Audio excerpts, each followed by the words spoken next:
et nous allons commencer. Bonjour à tous et à toutes et à tous. Merci beaucoup de vous être inscrits à ce webinaire cette semaine. Je suis donc Nicolas Fourmont, je suis associé au GET 17. Et un mot donc, du GET 17. Il s'agit d'un cabinet qui accompagne les représentants des salariés sur les emplois, les mutations de l'emploi, des métiers, des compétences, en lien avec la transition écologique, et cela passe par l'accompagnement, l'appropriation des enjeux climatiques. Donc, vous êtes inscrit ce webinaire s'inscrit dans une série de trois webinaires.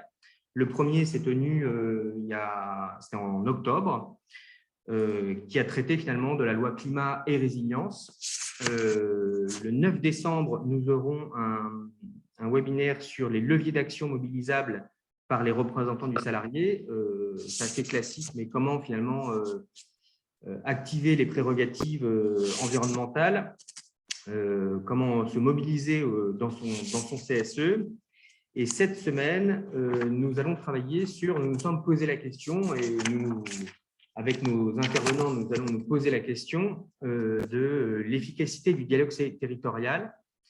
Et on se demande notamment, la question directe qu'on se pose ou qu'on s'est posée, c'est pourquoi les représentants salariés auraient vocation à sortir de leur entreprise. Et alors, trois raisons à ce questionnement. Le premier, c'est qu'il y a de nouveaux enjeux en fait, autour de la transition écologique, parce que le cadre légal évolue et que voilà, ça implique de nouveaux questionnements et de s'interroger sur est-ce que finalement le seul lieu de la négociation, de la concertation, c'est l'entreprise. La deuxième raison, c'est, vous l'avez sûrement pour les spécialistes, en tout cas ceux qui suivent attentivement les questions sociales et notamment de l'entreprise, c'est qu'on observe une évolution et une recomposition du monde syndical qui s'organise autour de plateformes. Vous avez notamment le pacte du pouvoir de vivre, l'approche réformiste, qui partage une vision du monde, et vous avez aussi, plus jamais ça, avec finalement, c'est une recomposition de l'espace où il n'y a plus nécessairement, le centre de gravité est toujours finalement un échange entre des organisations syndicales et des employeurs, bien évidemment, dans l'entreprise, mais on constate aussi qu'il y a des plateformes qui se créent et qui portent des revendications élargies avec des organisations non gouvernementales.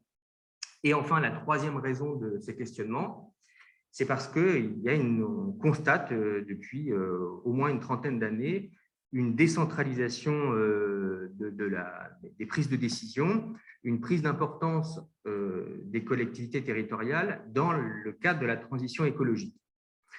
Donc, pour traiter de ces questions, nous avons demandé à quatre personnes, 4 intervenants, de bien vouloir nous parler de cette question-là. Je vais vous les présenter par ordre d'apparition. Ce qui est intéressant en fait dans les 4 témoignages que nous allons avoir, c'est qu'ils ont tous mené des projets où ils portent tous, où ils croient tous en ce dialogue territorial et sur cette nécessité finalement de sortir de l'entreprise pour porter des revendications, porter des projets, porter une vision en fait du dialogue sur leur territoire. Donc nous avons invité pour ce webinaire Arnaud Doxer, qui est élu CSE de la Chapelle d'Arblay, que je pense beaucoup d'entre vous connaissez cette entreprise en fait, qui s'est mobilisée. On va y revenir évidemment largement. Alexis Ezmat, qui est élu Sud Solidaire de General Electric et qui est cofondateur de l'association Apsis. Nous avons invité Éric Oterno, qui est conseiller délégué en charge de la conversion écologique de l'économie sociale et solidaire au sein de la région Bourgogne-Franche-Comté. Et enfin, nous avons invité Christophe Husson, qui a la particularité d'être à la fois élu CFE-CGC chez un équipementier, mais aussi élu local de Franche-Comté. Donc, nous allons commencer ce tour d'horizon avec Arnaud Doxer, avec son témoignage. Donc, un mot juste d'introduction, et puis Arnaud, je laisserai la parole à Arnaud, mais la Chapelle d'Arblay, en fait, est la dernière papeterie en France qui travaille avec du papier 100% recyclé. La Chapelle d'Arblay se trouve à Rouen, à côté de Rouen. Et donc, le 15 juin 2020, le groupe UPM annonçait la fermeture du site. Et c'est à partir de là que tout a commencé, en fait. Et Arnaud, est-ce que vous pourriez revenir sur cette mobilisation, la mobilisation que vous avez menée, le projet que vous avez porté, et puis quelles étaient les parties prenantes de ce projet? Oui, bonjour à toutes et tous. Merci de cette invitation. C'est vrai que c'est toujours déterminant et important pour nous d'avoir l'occasion d'exprimer et de partager l'action que nous menons, puisque l'action est en cours, pour lui donner toutes les chances eh bien, d'aller au bout du projet, lequel projet, bien évidemment, est la relance de notre site industriel au travers un nouveau projet papetier. Donc, effectivement, comme tu l'as dit, Nicolas, il y a eu une annonce en septembre 2019 du groupe UPM, un groupe finlandais, de fermer ce site industriel, notre site industriel Chapelle-Darblay, non pas pour des questions, pour des raisons de mise en liquidation ou d'incapacité de paiement de ces smartphones, etc., mais de perte de profitabilité, donc de moindre compétitivité. Il faut savoir que Chapelle d'Arblay, depuis toujours, donc c'est une usine presque séculaire, Chapelle d'Arblay est le pionnier du recyclage en France. Dès 1985, nous avons introduit la première fibre recyclable dans un processus papetier.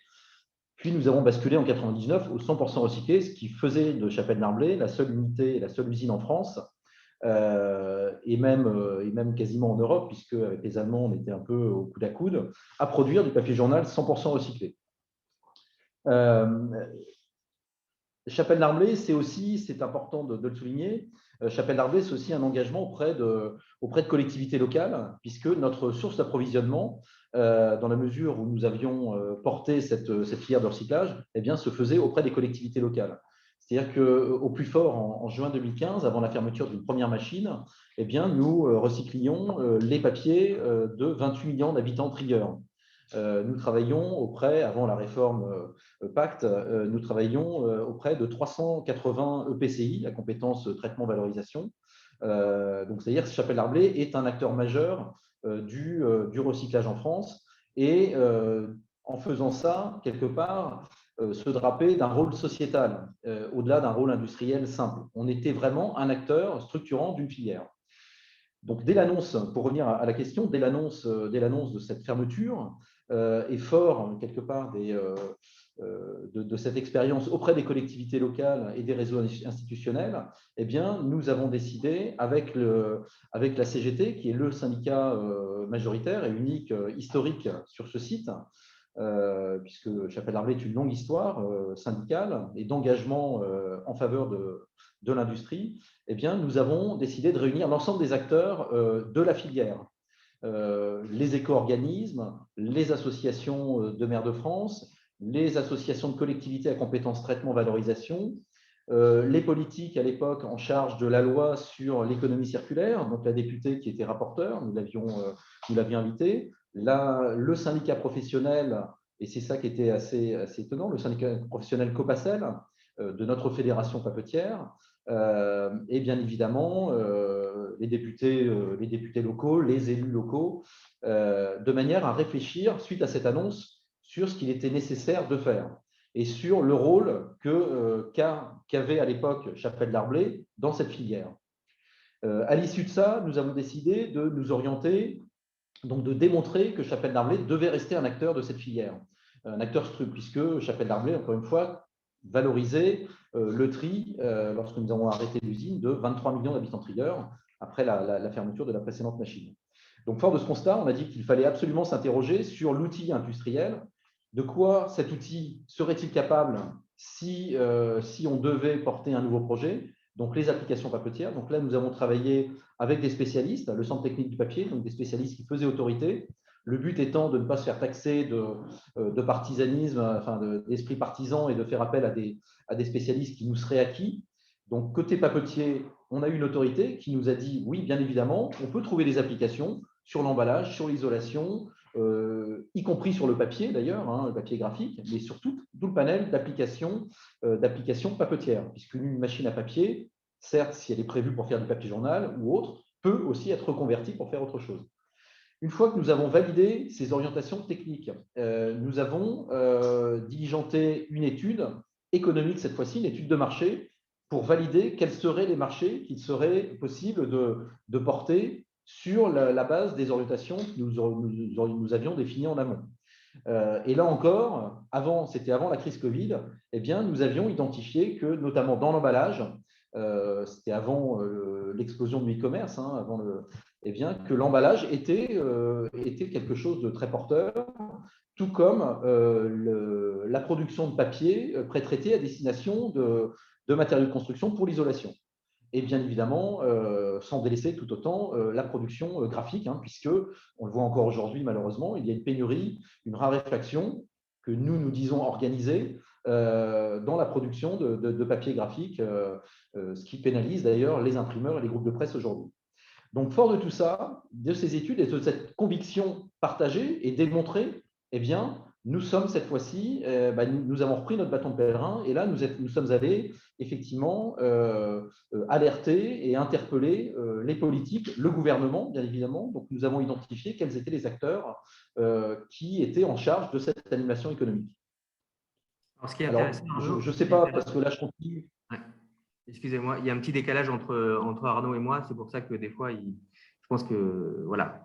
Ce que vous me disiez, ce que tu me disais aussi, c'est que ce qui est important là, ici dans ce que tu évoques, c'est que vous avez construit votre projet avant d'aller voir les collectivités locales. C'est-à-dire que vous avez constitué à la fois votre expertise technique et économique avant d'aller démarcher et d'aller solliciter en fait les collectivités territoriales. Alors absolument. Alors, on menait deux chantiers de front, hein, puisque lorsqu'on vous annonce une fermeture de site, il y a tout de suite une négociation dans le cadre d'un plan de sauvegarde de l'emploi, après la loi Florange, etc. Donc, on menait ce combat de front. Et d'un côté, le syndicat, la CGT, travaillait ces questions qui étaient déterminantes pour l'avenir de nos collègues, parce qu'il ne faut pas oublier qu'on travaille, là on parle de l'avenir industriel, mais de l'autre côté, il y avait l'avenir aussi et l'accompagnement de nos salariés. Hein, nous étions 236 salariés concernés par cette fermeture, emploi direct. Mais oui, effectivement, on a démontré, et ce qui est important, c'était d'aller au combat en ayant démontré ce qui était pertinent ou pas. Et donc, fort de cette expérience-là, vous êtes allé voir les collectivités territoriales. Et ce qui est intéressant dans les échanges qu'on a eus préalablement, c'est finalement, vous n'êtes pas allé voir une collectivité territoriale, c'est-à-dire que vous n'êtes pas allé chercher du soutien auprès, je ne sais pas, soit de la région, de la métropole, mais vous avez sollicité en fait l'intégralité des collectivités territoriales. Est-ce que tu peux nous expliquer en fait quelle était votre démarche et comment vous avez procédé ? Alors déjà, on s'est interrogé sur le rôle des collectivités territoriales. C'est vrai que c'est important d'avoir les idées claires sur qui fait quoi et de ne pas uniquement alerter le maire de la commune sur laquelle est implantée l'industrie ou le député local ou sénateur, enfin le parlementaire, qui lui nous écoutera avec beaucoup de bienveillance et d'empathie, mais qui pour autant je pense, se lassera très rapidement de porter le combat. Donc, ce qui est important d'aller chercher, c'était les compétences économiques. Ici, sur la zone industrielle portuaire, eh bien, nous sommes de Rouen, nous avons une métropole. Donc, la métropole est en charge de l'animation économique de son territoire, tout comme la région qui est également en charge de l'animation économique. La région a aussi s'est dotée d'officines, en tout cas de services en charge d'accompagner les réflexions pour la réindustrialisation. Et bien évidemment, nous avons alerté aussi la préfecture et la commissaire à la réindustrialisation de manière à pouvoir porter en parallèle des dispositifs que la loi prévoit, la loi Florange, c'est-à-dire quand vous êtes en phase de fermeture, vous êtes sur des rails, donc on vous guide, et si vous laissez guider, vous n'êtes plus acteur. Nous, on a dit, écoutez, ce n'est pas la seule loi qui va nous dire comment agir. On a demandé au préfet et à la commissaire de constituer ce qu'on appelle une commission industrielle de manière à porter nos réflexions et à la légitimer vis-à-vis de l'État. Donc, c'est ce que le préfet, bon an, mal an, a accepté de faire. Et donc, en parallèle, il y avait donc cette recherche diligentée par le groupe qui ferme son site sous sa seule autorité. Et de l'autre côté, on a souhaité installer un contre-pouvoir avec cette commission industrielle qui réunissait effectivement l'ensemble des élus, des parlementaires de la région. Le président de région était là, le président de la métropole était là. On a interpellé le département qui nous a dit, écoutez, moi les gars, moi c'est le social, un petit peu d'environnement, mais juste le social. Ce à quoi on leur a répondu, bah oui, mais si l'usine ferme, vous allez avoir un problème social, donc travaillez avec nous en amont. Donc on a vraiment interpellé tout le monde et on n'a pas lâché. C'est pas parce que et on a relancé et on a alimenté ces échanges en permanence et encore maintenant, on va quelque part interpeller les uns les autres pour leur demander où ils en sont et où ils en sont de notre accompagnement. Et ça a porté ses fruits puisque, pour essayer d'être succinct, mais c'est que ce qui est important, c'est de tirer toutes les ficelles. Et nous concernant, eh bien, nous en sommes arrivés à devoir organiser et tirer la ficelle ultime qui est la préemption. Il faut savoir qu'aujourd'hui, malgré les démonstrations que nous avons faites et notre réussite d'avoir trouvé des acteurs industriels qui se sont emparés du sujet et qui portent désormais leur projet industriel et qui ont fait une offre au groupe UPM de reprise, une offre papetière. Le groupe UPM a décidé néanmoins de s'orienter sur un autre groupement d'acteurs qui n'a rien à voir avec l'industrie papetière et dont les conséquences seraient la destruction de l'outil de production et la possible ou la probable ou l'hypothétique construction d'un méga-site de production d'hydrogène qui aujourd'hui est un peu le projet magique porté par des fonds, là encore très hypothétiques, puisque le projet qui nous est opposé, c'est un projet de production de 400 mégawatts d'hydrogène, c'est-à-dire 60 tonnes. Il faut s'imaginer 60 tonnes d'hydrogène produites sur la base d'un investissement de 450 millions d'euros, investissement qui lui, ne s'appuierait que sur des fonds publics, le plan de relance, le fonds hydrogène et le fonds de transition juste de l'Europe. Et là encore, il faut s'interroger, et c'est aussi notre rôle, s'interroger et questionner sur les financements. Vous nous opposez un plan de financement à 450 millions, sur quoi repose-t-il? Et on sait pertinemment que ces fonds répondent à des appels à projets et qu'aujourd'hui, ces appels à projets ne sont pas sortis. Donc, nous avons là encore démontré, même si le groupe UPM nous oppose ce sujet-là, nous avons démontré que ce projet n'en était pas un, ou était très hypothétique, et que le projet que nous leur portions était un projet réaliste. D'accord. Et peut-être pour revenir en fait sur les élus locaux et sur les élus territoriaux, qu'est-ce qui, à ton sens, a fait qu'ils ont été sensibles? Parce qu'aujourd'hui, la métropole se porte garante, elle va préempter, je ne suis pas sûr de mes termes, mais je pense qu'ils vont préempter le site. Qu'est-ce qui fait qu'à un moment donné, en fait, vous avez eu l'écoute très favorable de la part des collectivités territoriales et leur soutien? Quels ont été les points de bascule pour toi? Alors déjà, il faut savoir qu'on a travaillé dès le début avec eux et on a co-construit le projet. C'est-à-dire qu'on les a tenus au courant. Ce qui est important, c'est tenir informés les interlocuteurs que nous avons sollicités. Même si certains ne répondent pas, mais ce qui est important, c'est de les maintenir au chaud. Et c'est ce que nous avons fait avec la métropole, avec la région, qui par la suite a choisi de soutenir un autre projet, le projet hydrogène, qui était plus politiquement en phase avec leurs intérêts politiques. Mais en tout cas, pour ce qui concerne la métropole ou des parlementaires qui continuent de nous suivre, et notamment la parlementaire Camille Garminier et Stéphanie Carbar, qui ont d'ailleurs commis un rapport parlementaire. On est allé jusqu'à les convaincre de produire un rapport parlementaire. Donc, c'est un, qu'on les a tenus au courant, et deux, quelque part, que tous les éléments que nous leur apportions rentraient en résonance avec leurs engagements et leur politique territoriale. Chapelle Darblay, c'est l'exemple même du développement durable, avec les 3 piliers économique, social, environnemental. Économique, on leur a démontré que Chapelle Darblay avait un rôle à jouer dans la zone industrielle au portuaire, au travers le fret, que le projet papetier que nous portons, qui a été délaissé et que nous porterions, allait générer plus d'1,2 million à 1,5 million tonnes de fret, dont plus de 600 000 tonnes orientées fluviales et maritimes, ce qui est considérable pour un port comme Rouen, et Aropa, puisqu'on dépend d'un grand port maritime, Le Havre, Rouen, Paris, sur l'axe Seine. Donc ça, c'est pour le côté industriel, économique, avec cette redynamisation de l'emploi, sachant que l'emploi industriel, c'est du 1 pour 4, un emploi direct, 4 emplois indirects pour la papeterie. Après, l'aspect social, c'est, là encore, c'est l'emploi dont je viens de parler. Déjà, c'est 4 générations, donc il y a un patrimoine syndical, une histoire syndicale et sociale sur ce site. C'est 250 emplois directs qui seraient qui seraient relancés dès le redémarrage de ce site, et toute une redynamisation territoriale autour de l'emploi. Et puis enfin, l'environnement. L'environnement, c'est le recyclage, c'est l'économie circulaire. C'est une usine complètement décarbonée qui coche toutes les cases. Et quelque part, quand vous allez voir des politiques, en leur démontrant, ce n'est pas en leur incantant des choses, mais en leur démontrant par A plus B que votre projet s'inscrit parfaitement et coche l'ensemble des cases du projet politique et territorial qu'ils portent, ça ne peut faire que résonance. Et ça, c'est déterminant. C'est vraiment y aller, non pas en leur posant des questions ou leur apportant des problématiques, mais en leur apportant, certes, en posant la problématique, en leur apportant des réponses. Ok.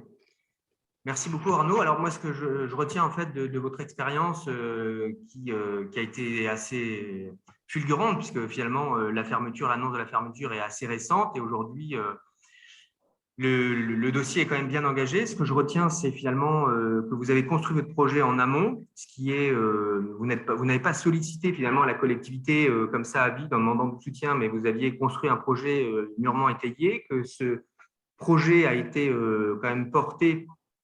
Vous êtes fait accompagner par des intervenants extérieurs et vous avez eu de l'expertise technique, ce qui fait que quand les collectivités vous ont questionné, interrogé, challengé sur votre projet, sur la fiabilité, vous étiez en capacité, par votre expertise et par l'expertise aussi et l'accompagnement qui a été le vôtre, à répondre à ces questions-là et donc à passer les bosses un peu compliquées. Et puis, vous avez travaillé, vous avez une bonne connaissance des différents échelons en fait, des collectivités territoriales, ce qui fait que vous pouviez formuler des demandes très précises et je pense que ça a joué en votre faveur. Juste un point, c'est déterminant. Oui, Arnaud. Ce qui est déterminant, c'est d'y aller grouper. Oui, pardon, j'en finirai là. Moi, j'étais représentant au collège, je suis toujours représentant du collège cadre, sans étiquette, et il y a sur le site un syndicat très fort qui est la CGT. Ce qui est important, c'est d'y aller grouper et complètement en phase et de s'appuyer sur les expertises des uns des autres, ce qui nous a permis d'ailleurs, comme tu l'as rappelé Nicolas, de nous appuyer non seulement sur l'union locale, l'union départementale, l'union régionale, mais également la fédération et la confédération. Et nous travaillons d'ailleurs avec Philippe Martinez, qui nous a permis d'ailleurs d'élargir aussi ce combat au collectif Plus Jamais Ça, qui lui aussi a été déterminant dans le fait de porter notre combat au niveau national. Et ça, c'est déterminant. Et un dernier point aussi, c'est que le fait d'avoir identifié les collectivités locales, c'était aussi quelque part de leur demander, quelque part de remplir leur rôle en nous aidant à financer les études. Parce qu'une question, c'est vous portez les études, mais sur la base de quel financement? Donc, la métropole, la région, l'État, le CSE aussi ont contribué à porter ces études et à les légitimiser d'autant plus. Merci infiniment Arnaud pour ce témoignage. On va passer à une autre région et je vois Alexis qui rebranche sa caméra. Alexis, donc autre région, mais finalement combat relativement similaire sur la défense en fait de l'emploi, des compétences qui sont inscrites sur le territoire. Donc Alexis, très sommairement, donc tu es élu Sud solidaire de General Electric sur le territoire de Belfort et tout le monde connaît aujourd'hui la mobilisation très forte qui est relayée au niveau national. Mais en fait, ce qu'on connaît moins peut-être de votre action sur Belfort, c'est les liens que vous avez tissés avec les élus locaux, premièrement.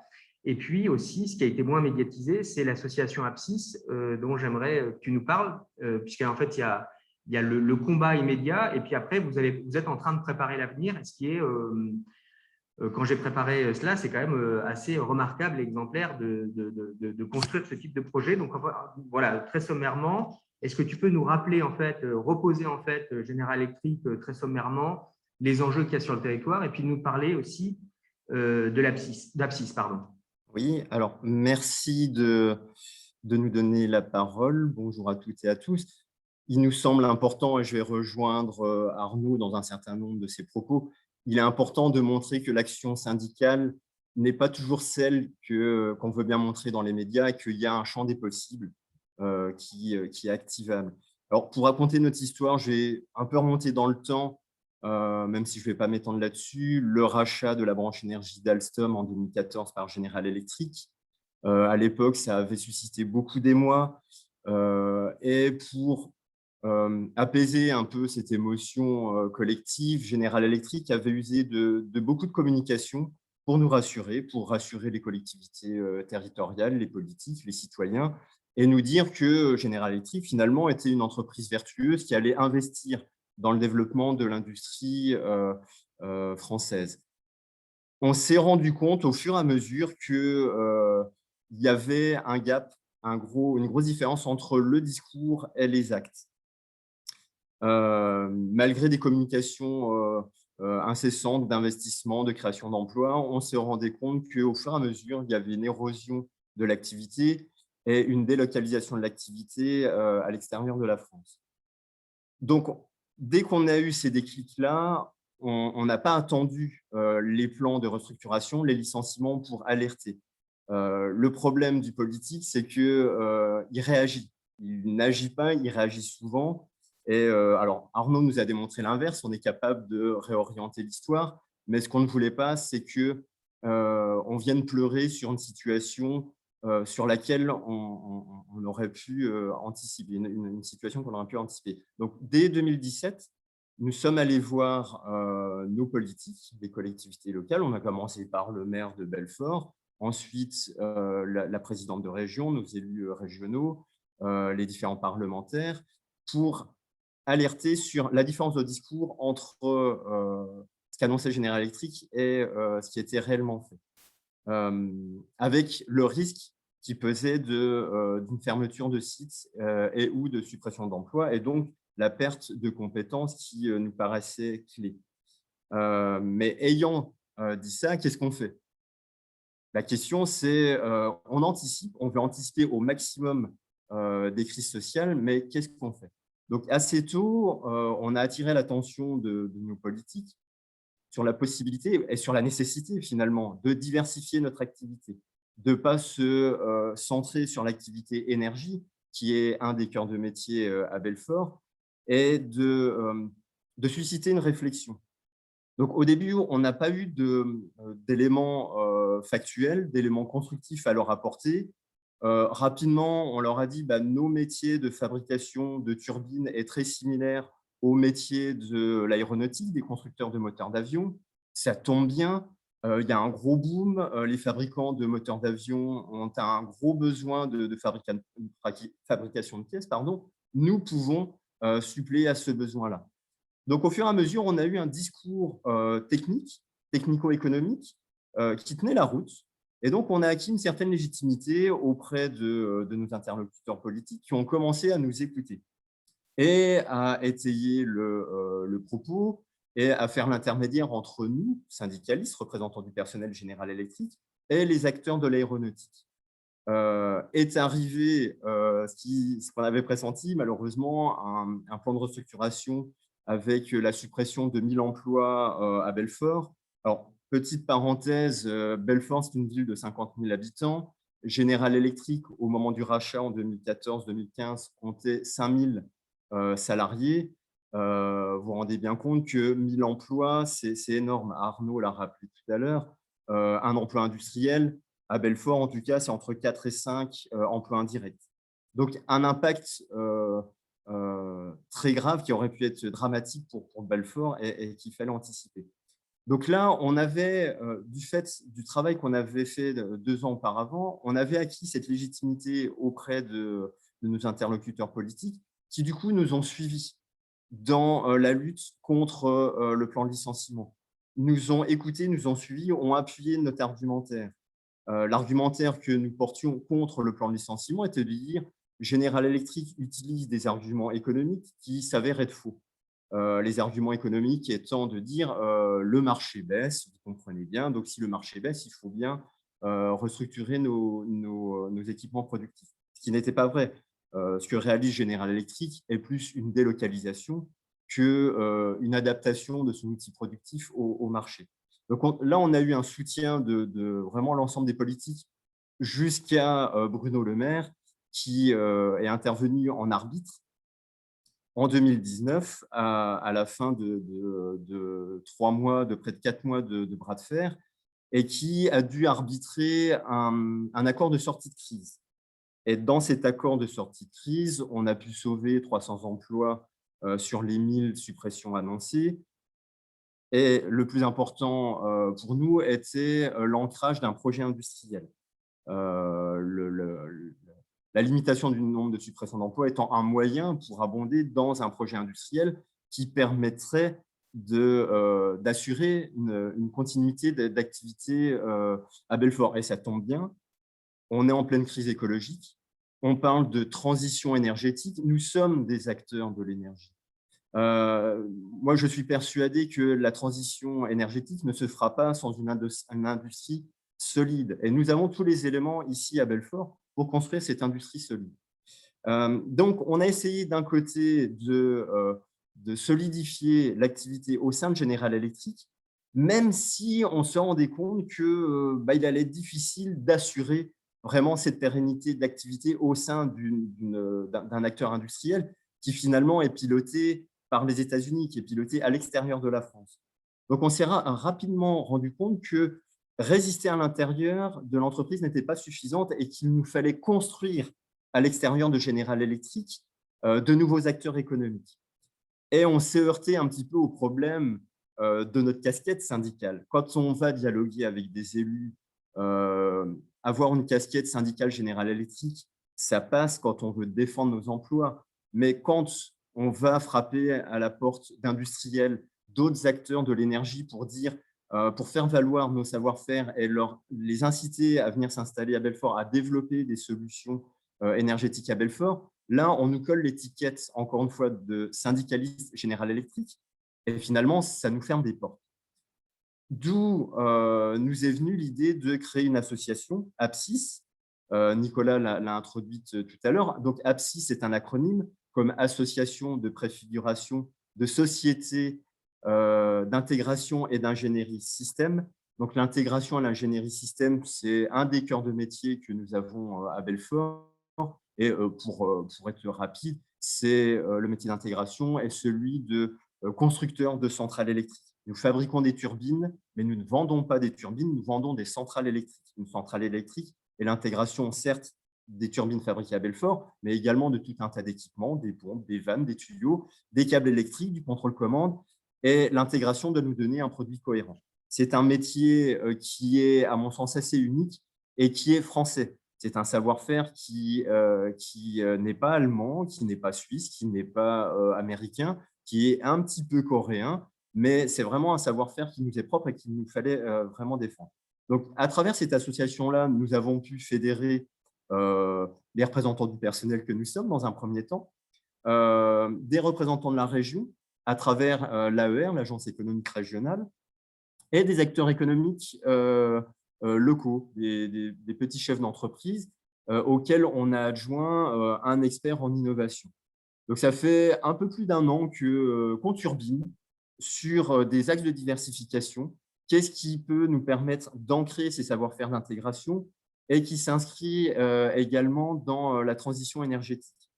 Aujourd'hui, on a 3 axes de développement sur lesquels on peut s'appuyer, qui sont prometteurs, qui vont permettre de nous créer des emplois à assez court terme.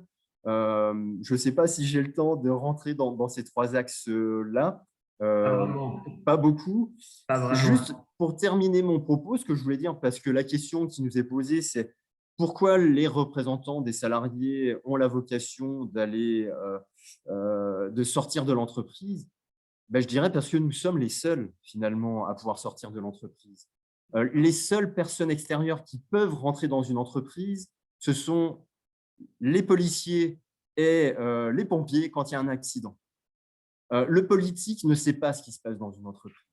Donc, si nous ne faisons pas l'exercice d'expliquer aux acteurs extérieurs et aux politiques au premier lieu qu'est-ce qui se passe dans une entreprise, que les engagements qui sont signés par une entreprise comme General Electric avec l'État, que ces engagements ne sont pas respectés, si nous ne faisons pas l'exercice de les dénoncer, personne ne s'en rend compte et on s'en rend compte seulement quand il est trop tard.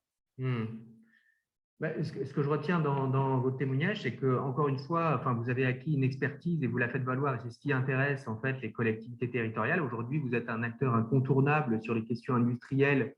C'est-à-dire que cette association constituée de vous, mais d'autres acteurs, donc multi-parties prenantes, est aujourd'hui, vous êtes consulté assez régulièrement sur la pérennité et sur la solidité en fait des process. Voilà, donc vous êtes un acteur incontournable.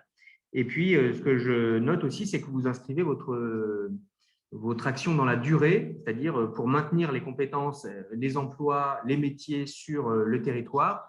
Eh bien, en fait, vous avez construit une structure à côté en fait, de General Electric. Et voilà, vous êtes parvenu finalement à anticiper les échéances et à prévoir l'avenir avec ça, quoi. Donc, l'histoire n'est pas faite encore, je pense, hein, Alexis. Mais en tout cas, c'est bien parti, j'ai l'impression. Alors, le mot, voilà, c'était un des premiers leitmotifs, a été d'anticiper. Et comme tu le résumes, on s'inscrit dans la durée. Abscis n'a pas vocation à durer éternellement. On a vocation vraiment à faire un trait d'union entre une entreprise en restructuration qui a été centrale, qui a été structurante pour un territoire, avec ce qu'on a envie de dessiner pour demain, avec des enjeux qu'on va être capable, et c'est notre revendication, on est capable de relever les enjeux énergétiques. Et pourquoi est-ce qu'on en est capable? Parce que nous sommes les salariés d'une entreprise, nous sommes les mieux placés pour pouvoir parler de notre entreprise et de notre cœur de métier qui est l'énergie aujourd'hui. Merci beaucoup, Alexis, pour ce Merci. témoignage. Je me tourne maintenant vers Eric Orteno. Vous êtes conseiller délégué en charge de la conversion écologique de l'économie sociale et solidaire. Je l'ai dit en une seule fois et je m'en félicite. Et la région, finalement, donc on a aussi un prisme dans ce webinaire, ça s'est fait comme ça, mais très Bourgogne-Franche-Comté. Et donc, vous soutenez ce type d'initiative, vous êtes à la région, vous soutenez le dialogue territorial, vous allez nous en parler. Et donc, alors, déjà, pourquoi vous soutenez ce type d'initiative et comment vous le faites? Très bien, merci et bonjour à tous et toutes. Oui, pour prendre un peu du recul, on va parler en fait de trois modalités de discussion, de participation à la région avec les entreprises et les acteurs du monde syndical et également des ONG. Le premier domaine, c'est un peu techno, c'est la définition des schémas territoriaux. Et c'est très important.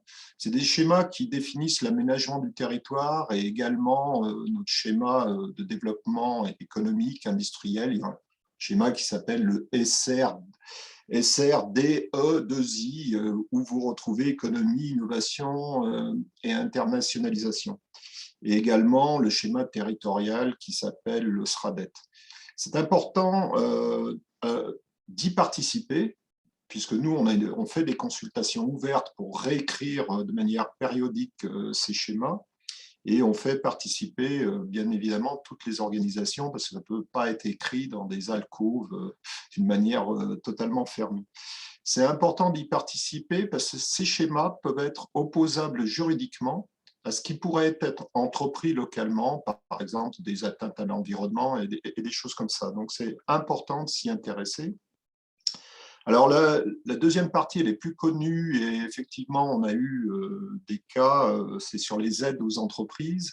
Alors, il y a des cas critiques, on va dire, où la région peut intervenir. Elle est intervenue à Belfort, Alexis en a parlé. Elle est intervenue également à Saint-Claude. Mais la région peut intervenir au travers d'aides. Ce n'est pas un pouvoir de police financière ou un pouvoir de contrôle. Voilà. Je le précise parce que souvent, il peut y avoir des confusions. Et puis, il y a des aides plus récurrentes. On n'est pas que dans des situations de crise où la région doit par ces aides plutôt privilégier certains axes, et en particulier un dont on parle beaucoup aujourd'hui, qui est la décarbonation. Et donc, là-dedans, il y a aussi une ouverture à la discussion, c'est sur l'écriture de tout ce qui est les aides, on va dire éco-socio-conditionnalité des aides. Alors, c'est un mot un peu barbare, mais en gros, c'est écrire des règlements de comment on va distribuer et affecter ces aides pour pouvoir respecter des clauses environnementales et également sociales.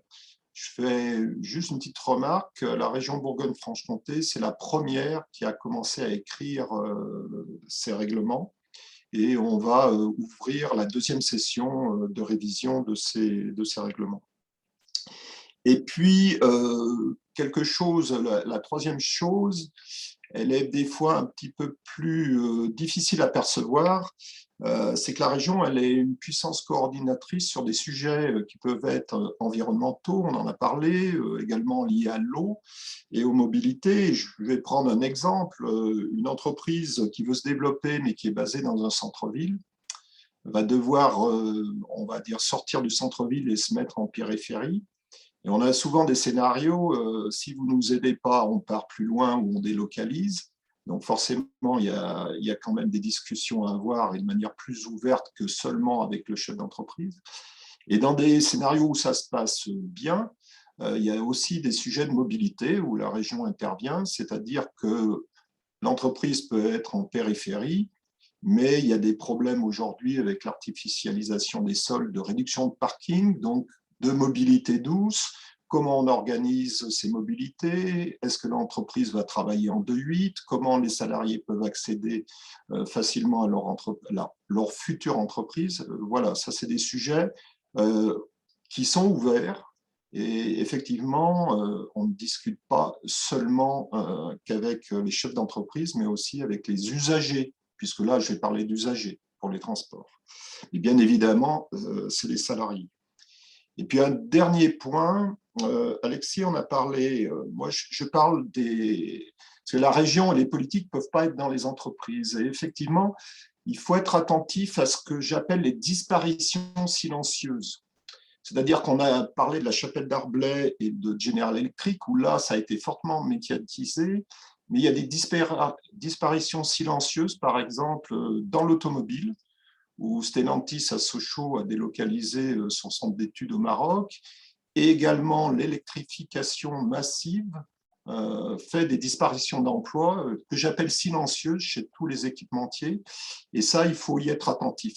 Et ça, on le fait au travers d'audits, d'organisations syndicales, d'organisations patronales, pour avoir ces remontées en amont et ne pas gérer que des situations de crise. Voilà, et on le fait par filière. Ouais. Alors Eric, en fait, de manière très opérationnelle, donc vous avez posé le cadre, les différents champs d'intervention, les différentes approches. Concrètement, comment des élus peuvent contacter la région? En quoi sont-ils légitimes à le faire? Et dans la préparation en fait, de ce webinaire, vous me disiez que finalement, vous étiez assez peu sollicité par les organisations syndicales, alors que finalement, vous êtes tout à fait disposé à écouter, notamment sur la question des mobilités, tout à fait prêt à les accueillir, mais qu'il y a des formes à prendre, il y a des manières de faire, notamment pour éviter des concurrences déloyales. On a finalement une réglementation européenne qui empêche le financement direct d'entreprises. Et donc, est-ce que vous pouvez détailler un petit peu ça? De quelle manière, finalement, des élus peuvent, ou des représentants de salariés plus largement, peuvent vous contacter et comment doivent-ils formuler, en fait, ces demandes? Alors, la formulation des demandes n'a pas beaucoup d'importance. Le contact peut être direct. On ne va pas rentrer dans les détails, mais il y a un site internet, il y a le nom des élus. Les élus peuvent être saisis. Il n'y a pas de problématique. La région a aussi une responsabilité, c'est qu'elle a un pouvoir d'invitation. C'est-à-dire qu'elle invite autour de la table les différentes organisations. Et ça, c'est son rôle. Donc, nous rencontrons les organisations syndicales, par exemple, sur la discussion sur les éco-conditionnalités des aides. Voilà, ça, c'est des choses bien cadrées où, de manière récurrente, on se rend compte Par contre, là où je sollicite, et on est ouvert à la discussion, c'est que les organisations syndicales doivent prendre en compte ou s'emparer de choses qui sont, comme l'a dit Alexis, extérieures à l'entreprise. Alors, je parlais de l'exemple des mobilités. Par exemple, aujourd'hui, on va sûrement avoir des délocalisations d'entreprises, pas pour des raisons économiques, mais des raisons d'accès à l'eau. Voilà, et c'est des questions où on n'a pas l'habitude de se rencontrer. Vous voyez, on va se rencontrer sur des crises économiques, on va se rencontrer parce que c'est organisé, cadré par filière, alors la filière automobile, la filière énergie, sur l'avenir des filières, quelle formation on doit mettre en place, parce que la région gère aussi tout ce qui est formation. Maintenant, sur les aspects purement environnementaux et de transition, je crois qu'il y a encore à créer les conditions de rencontre. Vous êtes tout à fait disposé à le faire, mais voilà, les espaces manquent, c'est ça ce que vous nous dites? Non, ce n'est pas que les espaces manquent, c'est que la région va générer des espaces de rencontre où on va inviter tous les acteurs sur ces sujets-là. Voilà, on se connaît, mais on a tendance à se connaître en situation de crise. Maintenant, il faut se connaître en situation d'anticipation, puisqu'on a parlé de conversion écologique, de transition, et ça se prépare.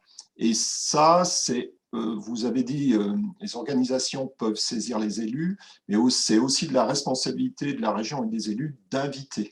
Voilà. Et je parlais de ce pouvoir d'invitation, et ça va se faire, ça a déjà démarré, et ça se fait souvent également par filière, pour une raison simple, c'est-à-dire, on en a parlé, les problématiques de la filière énergétique ou de la filière automobile, ça ne va pas être tout à fait les mêmes que les problématiques de la filière tourisme.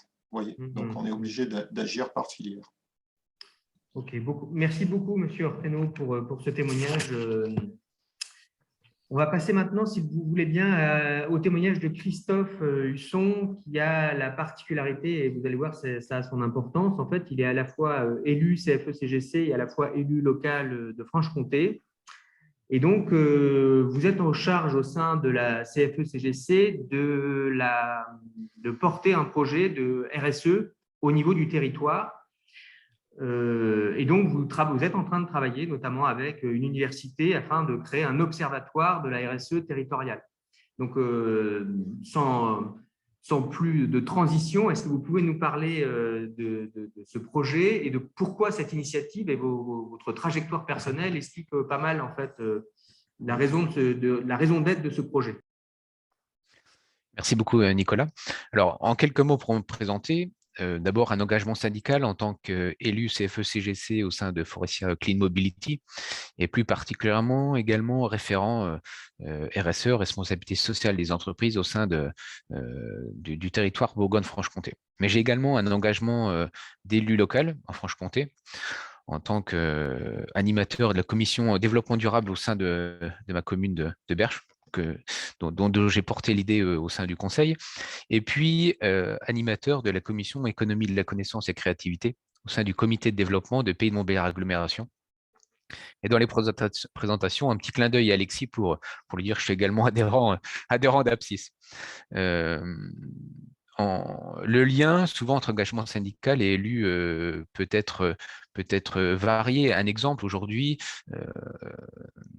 voilà, en tant que syndicaliste, je participe à la création de la fabrique de la transition écologique. C'est une initiative de Pays de Montbéliard Agglomération où j'y apporte une certaine vision syndicale, notamment vis-à-vis de l'industrialisation d'une idée dans cette fabrique et d'un financement agile. Nous, c'est quelque chose que l'on connaît en tant que syndicaliste. L'enjeu, en quelques mots, aujourd'hui, nous, le monde industriel, l'économie, les syndicalistes sont confrontés à une transformation rapide des modèles économiques et sociaux. Et je puis vous assurer que dans le domaine automobile, cette transition est particulièrement violente. Et de ce fait, les syndicalistes se positionnent comme des acteurs incontournables. Je vais y revenir. et notamment avec une nouvelle offre syndicale, avec la nécessaire prise en compte des intérêts de l'ensemble des parties prenantes, ce qui remet en cause d'ailleurs le dialogue social bilatéral classique que l'on a connu entre organisations syndicales et employeurs, afin d'intégrer d'autres acteurs comme les collectivités territoriales, locales. Ceci est d'autant plus vrai que les syndicalistes, nous avons aussi vocation à faire grandir notre entreprise dans son développement, dans son développement économique, avec nos expertises sociales, économiques, et à partir, et surtout maintenant, l'expertise environnementale. Puisque je suis tout à fait d'accord avec ce que nous partageait Alexis, nous sommes quand même, nous syndicalistes, les témoins de ce qui se passe au sein des entreprises.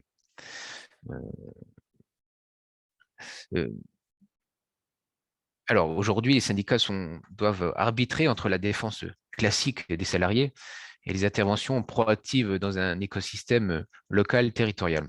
Deux notions. Si on peut parler de réindustrialisation, c'est d'autant plus vrai, je prendrai un exemple, Montbéliard est quand même la deuxième ville de France à avoir perdu le plus d'emplois au cours des 20 dernières années, 5000 emplois dû à la désindustrialisation. Donc nous avons aussi vocation à être acteurs de cette réindustrialisation en portant des idées. Et je ne m'étendrai pas, mais il y a encore d'autres idées sur notre territoire pour réindustrialiser le territoire. Et je partage également les propos de M. Oterno sur cette disparition silencieuse à la fois sur le temps, mais également à court terme. Et puis une décarbonation où nous, syndicalistes, nous apportons également la vision de dire il faut porter une réflexion sur la chaîne de valeur, mais aussi sur la cycle de vie. Souvent, le système politique aura tendance à dire il faut décarboner un site. Mais le site, ce n'est pas suffisant, il faut s'intéresser à la chaîne de valeur complète. Voilà, alors, concernant l'objet de cette intervention, en effet, aujourd'hui, on porte le projet d'un observatoire territorial de la RSE, avec une université locale, et des discussions sont en cours également avec une école du territoire de Belfort. L'ambition, c'est de favoriser une gouvernance permettant une meilleure connaissance et un déploiement des enjeux éthiques, sociaux et environnementaux de la RSE. Je vais revenir sur les différentes étapes très rapidement, ce qui explique aussi la philosophie qui se cache derrière. Mais surtout, l'idée, c'est d'ouvrir le champ du possible. Concernant les différentes étapes, il y en a 5 d'étapes en fait dans laquelle vient se positionner cet observatoire. 1, réaliser excusez-moi de l'anglicisme, un benchmarking, c'est-à-dire une analyse de ce qui est fait en domaine de RSE sur notre territoire, avec un forum d'échange. C'est important. Je crois beaucoup à la notion d'écosystème de l'ensemble des acteurs du territoire. La deuxième, c'est faire grandir. Ce n'est pas du tout péjoratif, la notion de faire grandir, mais c'est apporter un MOOC de la RSE afin de bien faire comprendre ce que la RSE, et notamment des ateliers de sensibilisation à l'environnement. Troisième point, justement, c'est l'observatoire RSE qui permet de faire un état des lieux. C'est notre point de départ, et de voir là où on veut aller. Quels sont nos avancements, quel est cet état des lieux en termes d'écologie, de social et d'économie, avec la volonté de pouvoir construire derrière des fiches sectorielles pratiques à la RSE, c'est-à-dire il faut savoir accompagner le plus rapidement possible ce déploiement. Et l'idée, c'est de proposer une fiche environnement, sur les bonnes pratiques, sur les idées dans le domaine de l'environnement qui pourraient être partagées directement, immédiatement à une entreprise ou à des collègues syndicalistes.